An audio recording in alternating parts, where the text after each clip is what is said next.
Long distance relationship imekuwa ni sehemu ya watu wengi walioko kwenye mahusiano. Hata sisi tumepitia. Tukisema long distance relationship, tunamaanisha ni ile hali ya wapenzi kuishi mbali. Sababu ambazo zinafanya wapenzi hawa kuishi mbali ni kama kazi. Imekuwa ni sababu mojawapo ya watu wengi kuishi mbali, watu ambao wapo kwenye mahusiano. Mfano, mtu amekuwa promoted, amepata internship, yote hiyo manake ni long distance relationship. Sababu nyingine ni sababu za kimasomo. Mtu anapohitaji kujiendeleza kimasomo, anaweza akachaguliwa katika university au college ambayo iko mbali na eneo alilokuwa anaishi mwanzo.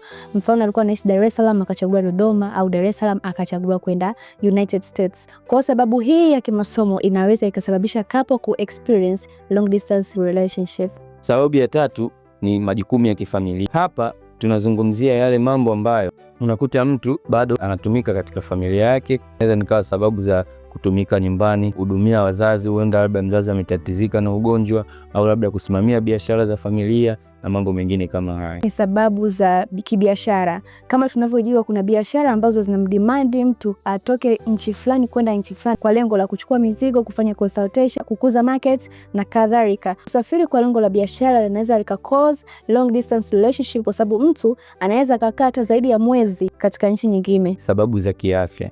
Unakuta mtu mmoja labda anatatizika na ugonjwa, pia labda amepata shida ya kiafya, hivyo inamlazimu yeye kwenda labda India kutibiwa, na anaweza akajikuta amekaa labda miezi 2 mpaka 3. Hiyo ndio tunaidefine kama long distance relationship. Sababu zipo nyingi sana zinazosababisha long distance relationship. Tunahitaji pia maoni yenu katika comment section. Sababu nyingine zipi ambazo hatujazitaja zinasababisha long distance relationship?